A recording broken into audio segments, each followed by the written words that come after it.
শুভেন্দু অধিকারীকে পাল্টা কটাক্ষ সায়নীর। প্রসঙ্গত উল্লেখ্য, বৃহস্পতিবার পশ্চিম মেদিনীপুর জেলা চন্দ্রকোনা রোডে চাষিদের আলুর বীজ বিতরণ অনুষ্ঠানে যান শুভেন্দু অধিকারী। সেই অনুষ্ঠানে রাজ্য সরকারকে চরম হুমকি দেন শুভেন্দু। তৃণমূলের টাকা যদি মাটির নিচে থাকে তবে সেটাও উদ্ধার করা হবে, কার্যত এটাই বলেন তিনি। শুক্রবার খড়গপুরে গোলবাজারে তৃণমূলের প্রতিবাদ মিছিলে সায়নী ঘোষ শুভেন্দু অধিকারীর কথার পাল্টা জবাব দেন। শুভেন্দু অধিকারী হয়তো নিজের টাকা মাটির নিচে লুকিয়ে রেখেছে, এমনটাই বললেন তৃণমূলের যুবনেত্রী। এছাড়াও হিরণকে ঠান্ডা করে ঘরে বসে রাজনীতি না করে মানুষের কাছে পাশে দাঁড়াতে বললেন তৃণমূল যুবনেত্রী সায়নী ঘোষ। শুভেন্দু অধিকারী নিজের টাকার কথা বলছেন, এটা ওনারও তো মাটির নিচে অনেক কিছু আছে। হিরণকে নিয়ে কি বলবেন? হিরণকে বলার মতো কিছু নেই, ওনা অ্যাবসলিউটলি নন নেগোশিয়েবল একটা টপিক।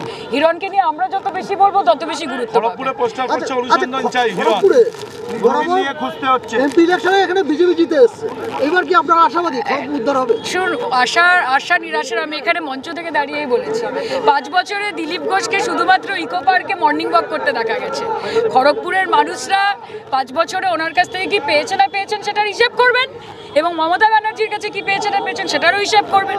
এবং হিরণকে নিয়ে আমি এক কথা বলবো, ঠান্ডা করে বসে রাজনীতি হয় না, আর অন্য মানুষকে ছোট করে কেউ নিজে বড় হতে পারে না। কাজে নিজের ক্ষেত্রে থেকে কাজ করুন, মানুষের পাশে থাকুন। মানুষের চাহিদা ভীষণ কম, সেইটুকু আপনারা পূরণ করতে পারছেন। আপনার